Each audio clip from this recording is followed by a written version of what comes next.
Yes, it is. Yeah. We need you to go back in time. It is time to look at 1999 to where we're at in the world. 1999 brought us lots of things. The Sixth Sense. Everyone learned to see dead people in 1999. A fantastic, wonderful movie. But more importantly, one character in film taught us to love again, and that was, of course, Yaddle from The Phantom Menace. 1999 also brought us Spongebob Squarepants, surprisingly enough. Yeah. Regis Philbin's Who Wants to Be a Millionaire was just tearing up television. So are The Sopranos. They debuted in 1999. Napster, King of the World in 1999. Yeah, do you baby. remember Napster? Do you know what? Still use it. I'm just kidding. Napster at your fingertips. That's it. You're under arrest. At your fingertips, Napster was able to bring you one of the absolute hottest songs of 1999, and that's All Star by Smash Mouth.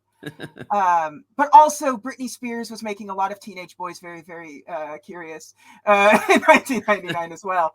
One of the greatest video games of all time came out in 1999. Not Sonic Adventure, Tony Hawk's Pro Skater. Better than Final Fantasy VIII, I would even say, which also came out in 1999. Ooh, fighting words. Fighting words. No, that's true. But also in Japan, Pokemon Gold and Silver came out. So this is where we're at in 1999 in terms of sort of handheld RPGs. Pokemon Gold and Silver launched in Japan, which was the sequel to Pokemon. You got all your types of, expand your monsters. You go in, you battle with your friends. And so what does NEOGEO do? NEOGEO decides they're going to release Biomotor Unitron.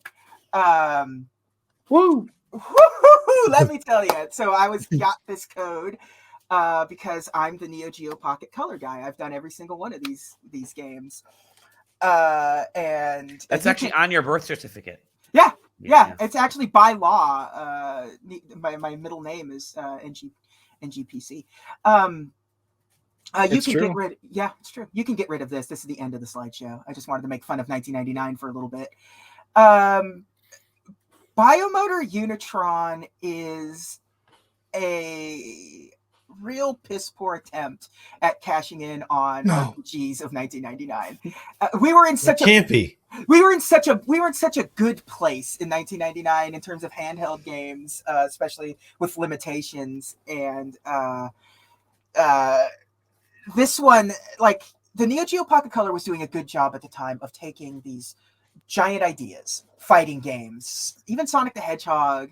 There's some wrestling stuff that and compressing them down into a Game Boy Color style device and making them work very well. The fighting games, while simple, worked really well. They felt like fighting games.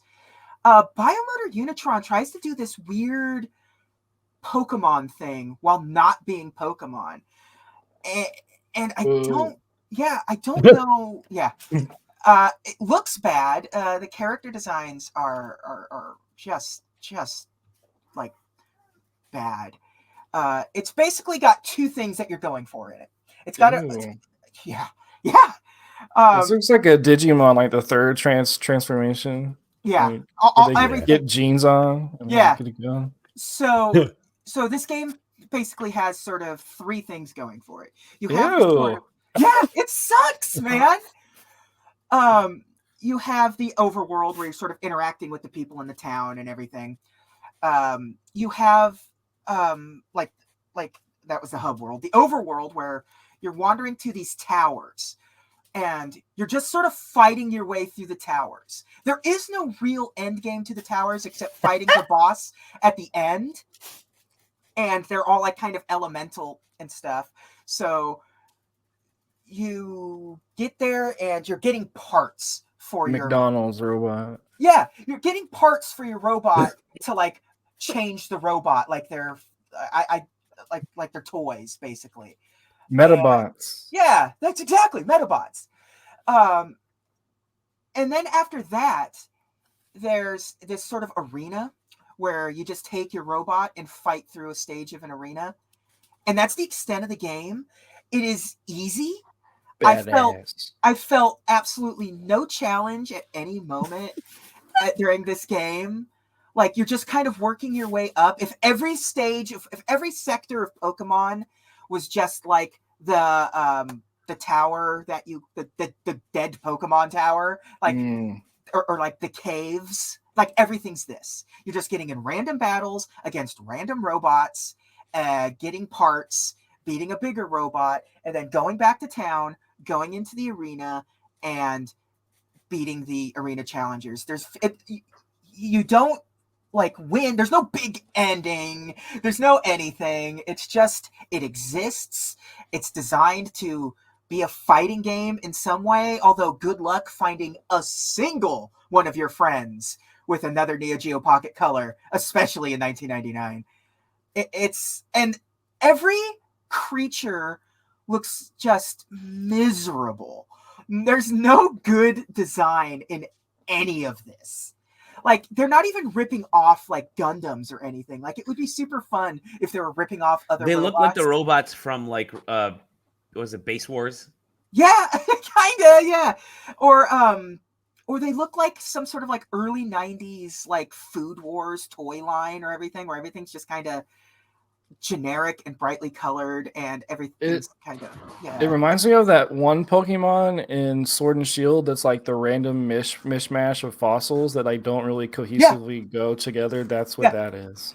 Yeah, it's an ugly game. It's not fun. It's too easy. It's barely an RPG. They want to call it an RPG, and yes, there's levels and it's turn-based.